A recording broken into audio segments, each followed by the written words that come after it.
Bismillahirrahmanirrahim. Assalamu alaikum dear students. How are you all? Hope you all are fine and doing great. Today we are going to discuss the explanation of biological method. आज की class में हम discuss करने जा रहे हैं biological methods की explanation को, ठीक है। बायोलॉजिकल मेथड्स को वन बाय वन जो है वो हम डिस्कस करेंगे और उनको एक्सप्लेन करेंगे as it can be asked in long question, ठीक है। आज की क्लास में हम तमाम बायोलॉजिकल मेथड के स्टेप्स को वन बाय वन जो है वो एक्सप्लेन करेंगे। तो सब फर्स्ट ऑफ ऑल आते हैं हम सबसे पहले रिकग्निशन ऑफ बायोलॉजिकल प्रॉब्लम पे, ठीक है। बायोलॉजिकल प्रॉब्लम को कैसे रिकग्नाइज किया जाता है, ठीक है। बायोलॉजिकल मेथड जो है वो यूज़ किया जाता है रिकग्नाइज के लिए, पहचान करने के लिए कि आया बायोलॉजिकल प्रॉब्लम है क्या। अब बायोलॉजिकल प्रॉब्लम क्या होता है? It is a question related to living organisms, ठीक है। It can be defined as, it may be asked in short question, what is biological problem, then you can write the answer as biological problem is the question related to living organisms. It can be asked by someone or it can be derived by the biologist himself, ठीक है। ये question जो है वो कोई भी biologist से पूछ सकता है या बायोलॉजिस्ट के माइंड में ये खुद भी आ सकता है, ठीक है। तो बायोलॉजिकल प्रॉब्लम जो है वो जब आता है तो बायोलॉजिस्ट क्या करते हैं? Biologist use the biological method to encounter the biological problem. Now come to the next point which is observation, ठीक है। अब आते हैं अगले पॉइंट पे which is observation. Observations are based on biological problems, ठीक है। जब आपके जहन में कोई क्वेश्चन अराइज करता है तो उस क्वेश्चन के आने के बाद उसके बाद ऑब्जर्वेशन की जाती हैं, मुशाहिदात किए जाते हैं जो बेस करते हैं आपके प्रीवियस नॉलेज पे भी, और आप अपने आइंदा की जो है ऑब्जर्वेशन भी आप क्रिएटिव हो जाते हो, आपकी जो थिंकिंग है वो लॉजिकल हो जाती है, आप ज़्यादा कीनली चीज़ों को ऑब्जर्व करना शुरू कर देते हो, ठीक है।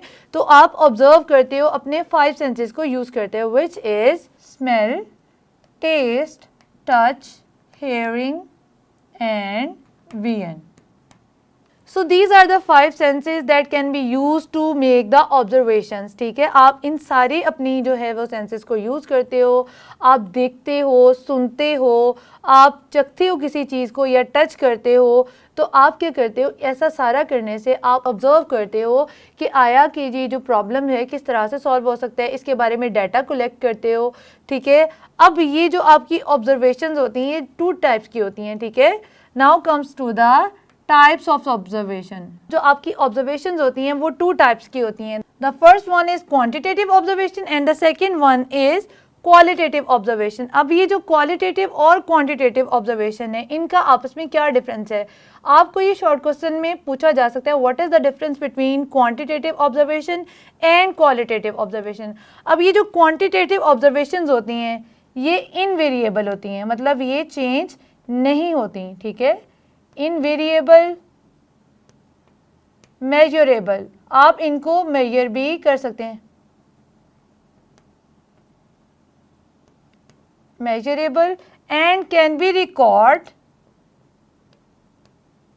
इन टर्म ऑफ नंबर्स, ठीक है।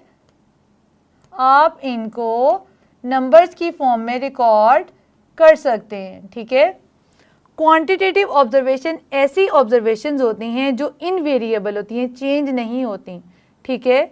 जैसे आप कहते हैं 1 litre of water contain 100 grams, ठीक है, यानी एक पानी का जो लीटर होता है उसका वज़न 100 ग्राम होता है, तो ये इनवेरिएबल है, आप इसमें कोई चेंज नहीं कर सकते, इस स्टेटमेंट को आप चेंज कर ही नहीं सकते. इनवेरिएबल मीन जिसको आप बदल नहीं सकते. मेजरेबल मतलब आप बात कर रहे हैं 1 लीटर ऑफ वाटर की, मतलब आप इसको मेजर कर सकते हैं. Record in term of numbers, जैसे आपने बोला 1 लीटर ऑफ वाटर, ठीक है, आप नंबर लिख रहे हो 1 लीटर, ठीक है, आप इसको रिकॉर्ड कर सकते हैं. लेकिन ये जो क्वालिटेटिव ऑब्जर्वेशंस होती हैं ना ये आप रिकॉर्ड नहीं कर सकते, ठीक है ना, आप इनको ये चेंज हो सकती हैं, मतलब ये वेरिएबल होती हैं.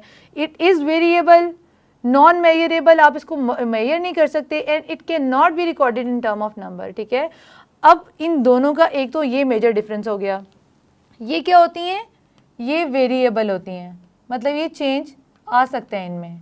अब मैं आपको इनकी 1 बाय 1 एग्जांपल दूंगी तो आपको जो है फर्दर क्लियर हो जाएगा कि ये क्या होता है, ठीक है. ये थी इनवेरिएबल, ये चेंज नहीं होती, बट क्वालिटेटिव आर वेरिएबल.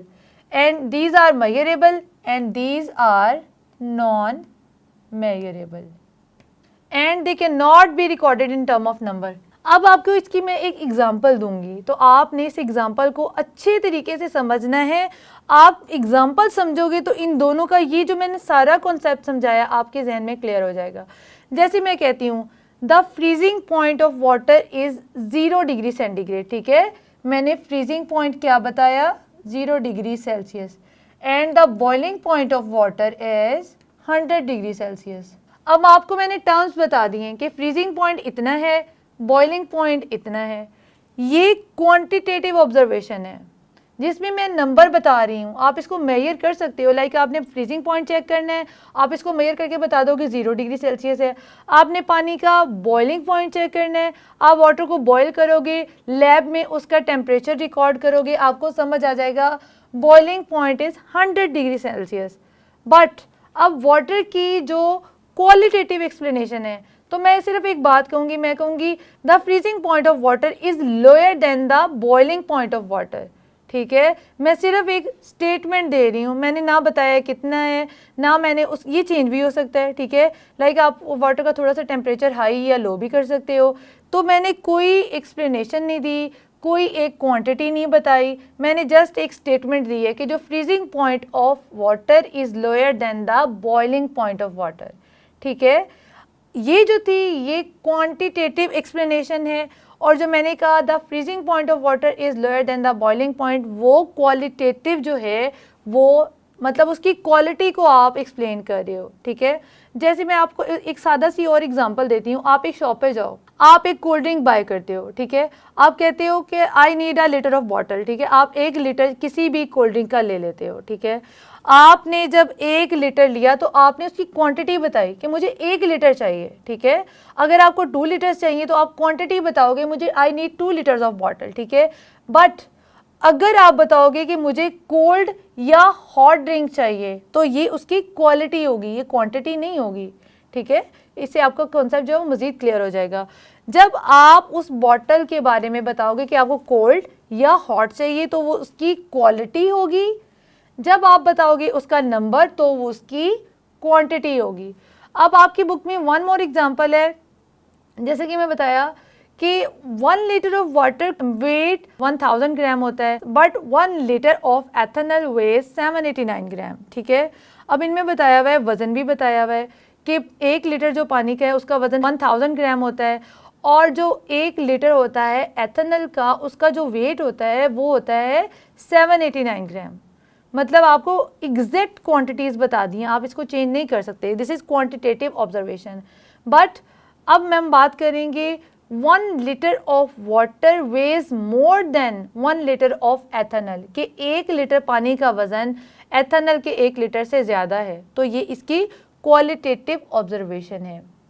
इसके अलावा ऑब्जर्वेशन करने के और भी बहुत सारे तरीके हैं. Like you can observe, you can study the work of other scientist और बायोलॉजिस्ट और नेचुरलिस्ट. ठीक है, आप स्टडी भी कर सकते हो, आप जो है एक्सपेरिमेंट्स भी कर सकते हो, आप ऑब्जर्व भी कर सकते हो, और आप बाकी जो बायोलॉजिस्ट होते हैं, नेचुरलिस्ट होते हैं, साइंटिस्ट होते हैं, उनका जो प्रीवियस वर्क है उनको स्टडी करके भी अपनी ऑब्जर्वेशंस बना सकते हो. तो स्टूडेंट्स, आई होप यू आपको जो ऑब्जर्वेशंस का कॉन्सेप्ट है वो क्लियर हो गया होगा. सबसे पहले आपने अपने ऑब्जर्वेशन के जो वेज हैं वो बता दिए कि आप किस तरह से ऑब्जर्वेशन करते हो, ये 5 सेंसेस को यूज़ करके. उसके बाद हमने टाइप्स ऑफ ऑब्जर्वेशन जो हैं वो उनको एक्सप्लेन किया. अब आ जाते हैं थर्ड स्टेप है, which is formulation of hypothesis. जब आप ऑब्जर्वेशन कर लेते हो, ठीक है, तो बारी आ जाती है हाइपोथेसिस बनाने की. आपके पास जितनी भी ऑब्जर्वेशन आती हैं आप उसको एक डाटा की फॉर्म में लिखते हो, और उसके बाद आप एक स्टेटमेंट लिखते हो जो फाल्सिफाइबल होनी चाहिए. ठीक है, आप एक स्टेटमेंट बना लेते हो जो कि टेस्टेबल भी हो, फाल्सिफाइबल भी हो, मतलब आप उसको टेस्ट भी कर सको, आप उसको गलत भी प्रूव कर सको. मतलब there must be certain way to prove your hypothesis wrong. ठीक है, एक ऐसा तरीका होना चाहिए कि आपका हाइपोथेसिस जो है वो गलत साबित हो सके. ठीक है, सो हाइपोथेसिस क्या होता है? Tentative explanation of observation. मतलब आप अपनी ऑब्जर्वेशन को एक टेंटेटिव फॉर्म में लिख देते हो. टेंटेटिव का मतलब होता है कि अनकन्फर्म्ड, मतलब कि ऐसी चीज़ जो कंफर्म नहीं होती, जो फाल्सिफाइबल होती है, जो टेस्टेबल होती है, आप उसको टेस्ट भी कर सकते हैं, आप उसको गलत प्रूव भी कर सकते हैं। अब जो हाइपोथेसिस है जब बन जाता है तो इसके 5 वेज है एक हाइपोथेसिस को कैसा होना चाहिए, ठीक है।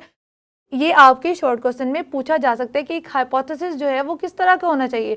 तो it should B follow these 5 steps, ठीक है। आपका जो हाइपोथेसिस है उसको इन 5 स्टेप्स को फॉलो करना चाहिए। द फर्स्ट वन भी it should be a general statement, ठीक है।